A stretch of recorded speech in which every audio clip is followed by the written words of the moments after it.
Sonic is just as popular as ever. With new games coming out soon and older titles that have been around for decades, there is something for everyone on the Switch. And it all started with Sonic Mania, which released worldwide on August 15th, 2017. Sonic Mania feels like it traveled back through time from the 90s just to remind us what Sonic used to be. You play as Sonic, Tails, and Knuckles, who are up against a new crew of enemies called the Hard-Boiled Heavies, which is honestly a name that is a more fitting description to describe me after I eat breakfast than a group of villains. The Heavies are racing to grab a hold of a mysterious gem called the Phantom Ruby, which has the power to warp reality. So of course, Sonic and friends have to run, jump, and spin their way into action through a nostalgic-packed journey through gaming history in order to stop them. This is a love letter to classic Sonic games with a fresh twist that makes it really stand out. You can tell by looking at it, it's clearly inspired by Sonic the Hedgehog, Sonic the Hedgehog 2, and Sonic and Knuckles. Levels like Green Hill Zone and Chemical Plant make a return, but are reimagined with new twists that'll make you either smile or want to snap your controller over your knee.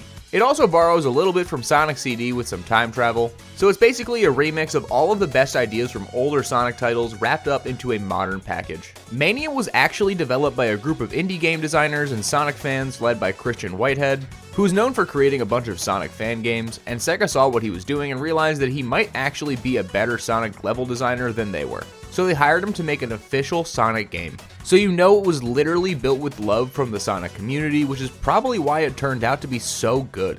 It is a pure, unadulterated Sonic game that nails the retro vibe with pixel-perfect graphics and that classic high-speed gameplay that makes you feel like you're a kid again. The level design was incredible with a perfect balance of nostalgia and challenge, and the soundtrack, of course, was an absolute banger. But as great as this game is, it wasn't perfect. With relying on so much reused content from the original games, I just wish they added a little bit more to give this its own spin. I love Green Hill Zone as much as the next guy, but how many times do I have to save this place from being blown up? At this point, why don't we just let them blow it up? This could also be a skill issue, but some of the boss fights had insane difficulty spikes that would make even the calmest person choose violence. But beyond that, Sonic Mania is a reminder of why Sonic was one of the kings of the platformer genre. It reignited my passion for 2D Sonic games, and it led me to checking out most of the other games on this list. It was extremely creative, but the next title was creative in an entirely different way. Sonic Forces released worldwide on November 7th, 2017. Now, if you had told me that Sonic Forces was a game made by fans and that Sonic Mania was made directly by Sega, I would honestly believe you. The plot has Dr. Eggman finally taking over the world with help of a powerful new villain named Infinity, which honestly looks like he was designed by the edgiest of Sonic fans, and in a bad way. Infinity uses the Phantom Ruby to create mind-bending illusions and reality-warping nonsense that gets Sonic captured, who now has to spend 6 months inside of Eggman's prison. So it's up to a group of rebels to save the day, including your very own custom character. You can select from a load of different customization options and make a character that really suits your personality. Forces is a mix of modern and classic Sonic games, and it tries to combine elements of games like Sonic Generations and Sonic Colors with more classic elements. The game features both 2D side-scrolling sections and 3D modern Sonic gameplay, switching back and forth to keep things fresh. But it ended up feeling more confusing than anything else. The idea was to blend nostalgia from Sonic's past with the fast-paced excitement of his 3D adventures, even though it didn't really succeed at either. Now, Sonic Forces was built using the Hedgehog 2 engine, an upgraded version of the engine from Sonic Generations. It was made to improve on the high-speed gameplay and dynamic lighting effects of the previous games, and now the games look great, but I can't say the upgrade was really that staggering. If you look at a game like Sonic Generations and how well it handled the switch between 2D and 3D environments, this game just doesn't do it well. Sure, it looks better, but it doesn't feel better. And this game is absolutely divisive, but there were definitely still some things to love about it. Of course, being able to create your own unique character, choosing from a variety of animal types and outfits, was awesome. It allowed people to finally insert their own Sonic original character into the story in a meaningful way. And the new upgraded engine made some visuals that were pretty good. It had some great backdrops and good looking levels that showcased the power of the new engine. And of course it had an incredible soundtrack just like other Sonic games. But overall, it just feels extremely bland. One of the biggest problems I have with this game is that it's so simple and linear. It lacks any depth and creativity that we see in titles like Sonic Mania and even Sonic Generations. And the story was extremely corny and poorly paced, with plot points that seemed to come out of nowhere and didn't really build an overarching narrative that seemed interesting at all. And it was incredibly short. You could beat this game in a few hours if you're halfway decent at it. As a game, it's not bad, but it's not good enough to be mentioned with the best of the best. and it's not laughably bad as games like Sonic 06, which makes it feel like a disappointing middle-of-the-road experience. It was a mixed bag, blending the best and worst of modern Sonic into one chaotic adventure. But right after Sonic Forces, we got an expansion onto Sonic Mania, with Sonic Mania Plus releasing on July 17th, 2018. Sonic Mania Plus is an expansion on, or a deluxe version of, the original game. The plot is pretty much the same. Sonic, Tails, and Knuckles are still racing against Eggman and the Breakfast Club to secure the Phantom Ruby. But this time they're joined by two new characters, Mighty the Armadillo and Ray the Flying Squirrel. The story doesn't exactly take any dramatic turns here, but if you like the chaos of Sonic Mania, you'll enjoy the extra content sprinkled in here. The addition of Mighty and Ray added a fresh new twist on the game, with Mighty being able to do a hammer drop, which is essentially a ground pound, and Ray being able to glide for a short time in the air. They also added the new Encore mode, which added some twists to the levels, remixing familiar zones, which had a different challenge. Similar to how Sonic CD's time travel mechanic worked, but without the headache of trying to figure out what year it is. After the wild success of the base version, the developers wanted to give players even more of that classic Sonic experience they had been longing for. Even if you put a load of time in the original, Sonic Mania Plus was awesome to check out with the huge amount of new content they added to the game. The new characters fit in perfectly. They added unique abilities that changed the way you approach each level, and they weren't just reskins of nostalgic characters. They were implemented into the game with a purpose. And the Encore mode was a huge hit, with all of the remix levels that gave people who played the original more to do. Even if the difficulty spikes in Encore mode were pretty frustrating, it still added a lot of content for even the most seasoned Sonic player to love. Sonic Mania Plus was an awesome expansion, and it proved that sometimes more is just better. It was a celebration of everything Sonic was and still is to die-hard fans. But if you got bored of the classic Sonic experience, there were still some games where he was doing other stuff, like tearing up a racetrack in a kart for some reason. Team Sonic Racing released worldwide on May 21st, 2019. This is a continuation of the Sonic kart racing games that started popping up in the early 2010s. Instead of a plot that has you saving the world, it instead has you going to the racetrack. Sonic and his friends receive an invitation to race from a mysterious Tanuki named Dodonpa, who claims that he's just a benevolent racing enthusiast with no ulterior motives. Instead of saying no to this stranger, they join in while Eggman, predictably, tries to destroy the world. It's a racing game, so I'll give it a pass on not having the best story overall, even if Sonic Riders managed to pull it off almost a decade earlier. The game plays extremely similarly to the other Sonic All-Star Racing games. But unlike the original two games in the series, Team Sonic Racing decided it was going to get rid of any of the other Sega characters from the roster, meaning you only had a list of Sonic characters to choose from. It took inspiration from other kart racing titles, particularly Mario Kart Double Dash, where cooperation and strategy were key. It focused on team mechanics where you can assist teammates with boosts and shareable items that brought a fresh twist to the racing formula and encouraged players to think just beyond themselves. I've played all of the Sonic racing games at least a little bit, and this one is the one I've put the most time into. I was skeptical at first when they decided to make it a purely Sonic racing game and removed all of the other Sega characters, but considering they were getting pretty bold with the DLC options in other games where they had the Yogg's cast appear as DLC, I think this was a nice change of pace. The team-based mechanics added a layer of strategy that you don't often see in racing games, which really helped it stand out. It wasn't just about crossing the finish line first, it was about helping your teammates get there too.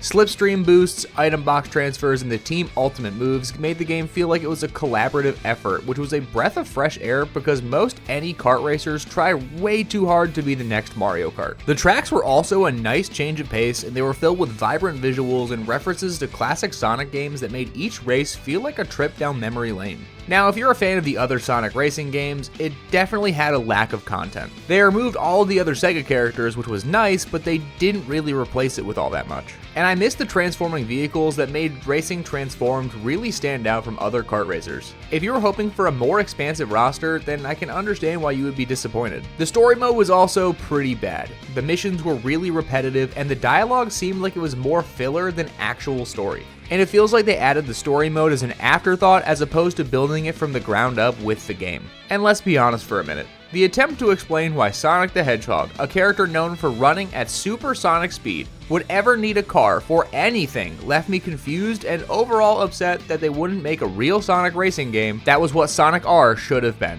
But just as we were getting used to seeing Sonic behind the wheel, they decided to take the competition up a notch by competing in the Olympics. Mario and Sonic at the Olympic Games, Tokyo 2020, released on November 5th, 2019 in North America, November 1st, 2019 in Japan, and November 8th, 2019 in Europe and in Australia. Unless you've been living under a rock for the last decade or so, you've most likely played at least one of the Mario and Sonic games. You get to play as Mario and Sonic characters in a collection of minigames where you compete in Olympic events. It has a loose story where Dr. Eggman and Bowser hatch a plan that backfires horribly, and instead of sabotaging the games, they end up trapped in a retro 2D video game console along with Mario and Sonic. Now, nobody's playing a Mario and Sonic game for the story. The plot is not really that important to these games, and it more so just provides a frame of reference for the creation of the game's new gimmick, the 1964 Olympic events. It's a collection of events that have a retro theme to them, and it's a really interesting take on the series. Now, I will admit that I am a notorious hater of this series because they were just pumping these titles out every 2 years and they felt really unnecessary, but if I were to pick one game that I would play out of all of them, it would most likely be this one. Having the 1964 Olympic events really set this game apart from the rest of the games in the series. They were designed as a tribute to the original NES and Sega Genesis sports games, complete with pixel art graphics to make you feel like you traveled back to 1983. And the standard mode with the authentic game experience was just as good as the other titles, even if the motion controls were a bit weird at times. The variety of events from things like skateboarding to karate gave me plenty of activities to dive into, and each offered a unique twist that made it more than just a straightforward sports minigame. The multiplayer was also pretty solid in this title. This came out right before the events of early 2020. Having this to play was surprisingly fun. We had to stay fit somehow, and what better way than to pretend to be Sonic. Overall, the game was fun, but it did have some problems. Like I said before, the controls were really inconsistent across the different events, with certain sports feeling smooth and responsive and others left you questioning if your Joy-Con worked at all. The single-player experience was also really boring. The story mode felt like it was a glorified tutorial rather than anything actually substantial. And while the retro events were a great touch, they highlighted just how much more exciting the modern events could be if they had more depth and challenge to them. But it seems like this is the last Mario and Sonic at the Olympics we're ever gonna get. Now, I can't say I'm too torn up about it, but it's pretty sad because these games had a lot of potential. But with no longer needing to focus on this, Sega decided to set their sights on remastering an adventure that brought a colorful blast from the past, Sonic Colors Ultimate, which released worldwide on September 7th, 2021. In my opinion, this is one of the most underappreciated Sonic games I've ever played. Dr. Eggman seems to have run out of ideas and decided on using his engineering skills to open up a theme park in space. Knowing Dr. Eggman, there was definitely a sinister plot lurking behind all of the fun, but he claims he's turned over a new leaf and built this park out of the goodness of his heart. But Sonic and Tails were not buying it, and it turns out the whole place was a front to capture alien creatures known as Wisps. Eggman's goal is to harness their power to take over the universe, but Sonic does what he does best and destroys Eggman's elaborate plans and goes on a great and colorful adventure. This is a remaster of the original Sonic Colors game from 2010, a game that itself was inspired by some of the best elements from both 2D and 3D Sonic titles. The level design took inspiration from Sonic Unleashed, focusing on high-speed platforming with multiple pathways. This means it has loads of replayability and exploration to keep even the most seasoned Sonic fan happy. It's like they took the best bits of Sonic's adventures and made a solid game out of it. Sonic Colors has incredible visuals and awesome level design that make it a must-play Sonic game. The remaster brought the game's already colorful environments to life in even greater detail, with smoother graphics and higher frame rates that made Sonic's high-speed antics feel better than ever. The Wisps were a cool idea. They added variety to the gameplay and made each stage feel fresh and exciting. Now, as a remaster, there were some technical issues that you would think they would have gotten worked out in the past decade prior to the remaster, with visual glitches and performance issues that occasionally turned the entire game into an absolute mess. And even though they did add new additions such as the Rival Rush mode, everything they added to the game was a bit underwhelming, and it didn't offer that much incentive to revisit this game beyond the initial playthrough. If you owned or had played the original, they really didn't give you much of a reason to want to buy this version. But overall, Sonic Colors Ultimate was a solid game. I think it was an upgrade on the original, and it's definitely the best way to check out this game, even if they didn't add a bunch of new features that would have made it really stand out. The bright, fast-paced trip across the cosmos was a great take on the series, and it's a game that I enjoyed way more than I thought I would. And where this game focused on a futuristic idea that made Sonic seem like it was decades ahead, the next game was a bit more of a blast to the past. Sonic Origins released on June 23, 2023 worldwide. In a similar way to Sonic Mania, Sonic Origins isn't just a game, it's a time capsule from the early 90s, complete with all of the Chaos Emeralds and Sonic fun we've come to know from the series. The plot of this compilation is as classic as it gets. Dr. Eggman is once again up to his old tricks, kidnapping animals and turning them into robots, while Sonic, Tails, and Knuckles do what they do best: run really fast. This game is a retelling of the original Sonic stories from Sonic the Hedgehog, Sonic the Hedgehog 2, Sonic 3 and Knuckles, and of course Sonic CD. The plot might be straightforward, but at least it's something fun and nostalgic. The goal of this game was to give newer Sonic fans the ability to play through the original Sonic games on the Nintendo Switch to capitalize on the resurgence of Sonic's popularity from the movies. It was ports of the iOS and Android versions of these games strung together to make them flow organically and have a more cohesive story. It's like the opposite of what they did with the Hobbit movies. Instead of making one book into 3 movies, they took a few older games and made it into one title. It was a high quality experience, getting the classic games that defined a generation put together in one solid compilation. This seems like it's the modern way to make a collection game. Instead of something like the Mega Collection where they took a bunch of old Sonic games and put them onto one disc, they made one cohesive, flowing story out of the bunch of the older titles. They did a great job of connecting all of the stories together into a single narrative that gave even people who have played the games countless times a reason to check out the new perspective.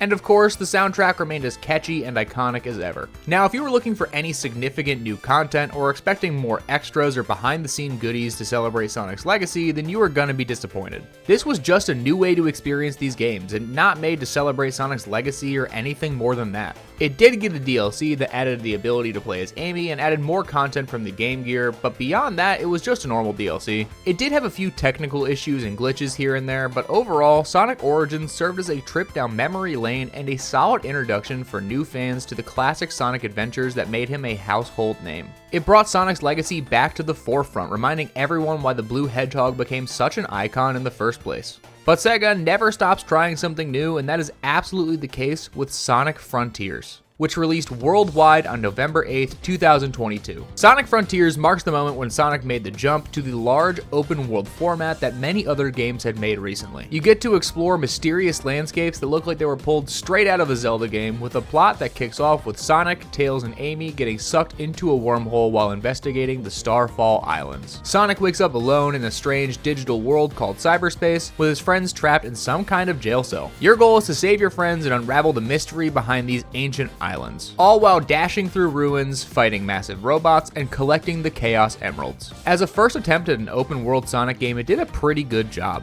The development for Frontiers began shortly after the release of Sonic Forces in 2017. The concept and design were inspired by a need to create a true next-gen Sonic experience that would redefine the series. They wanted to give Sonic more freedom to run, jump, and explore than ever before, but I can't say it was as groundbreaking as they attempted to make it, but it was still a fun time overall.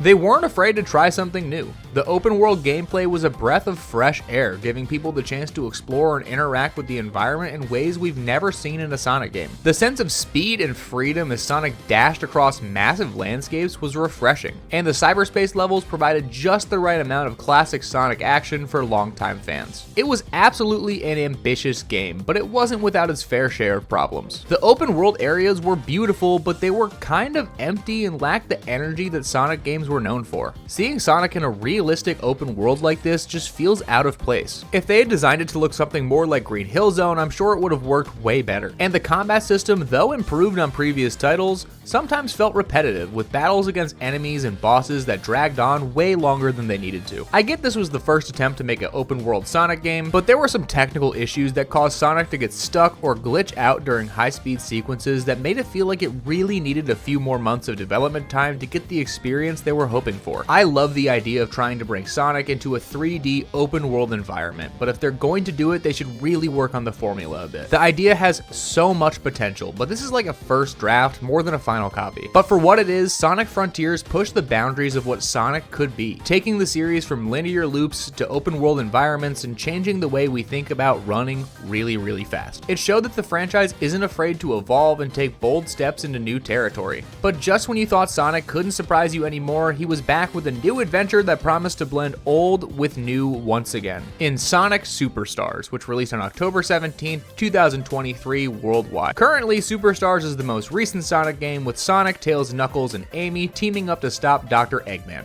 who's back with another over-the-top scheme that involves robots, lasers, and a smidge of reality warping chaos. This time, he's joined forces with Fang the Hunter and a mysterious new character named Trip. The gang must traverse colorful islands, collect emerald powers, and foil Eggman's plans once again. I had not heard this game was coming out, and it's most likely because 3 days later, Mario Wonder released, so it really slipped under the radar for me. But going back and playing it recently, it is absolutely a breath of fresh air. Superstars draws a lot of inspiration from classic Sonic games, most notably Sonic the Hedgehog 3 and Sonic & Knuckles, with its focus on co-op gameplay with multiple playable characters. You and up to 3 other friends can take on this game together, and it's really a refreshing take on the Sonic formula. It has all of the gameplay and style of the original 2D Sonic games with a fresh coat of paint. It's a lot like Sonic Mania in the way that it handles speed and level design, emphasizing fluid movement, hidden pathways, and creative stage design that really encourage replayability. It's like a modern tribute to the golden age of Sonic, with just enough new mechanics to keep things fresh. This was the first time in a while that they made Amy Rose a fully playable character in a mainline Sonic game right from the start. She usually fills the role of a sidekick or a supporting character more in previous titles, but this time they included her in the main cast. Also, the game introduces new abilities called Emerald Powers, which let Sonic and his friends pull off crazy moves like turning into water to slip through cracks or creating clones to tackle challenges. I adore Sonic Superstars. It's the Sonic equivalent of New Super Mario Bros, and it's an incredible time.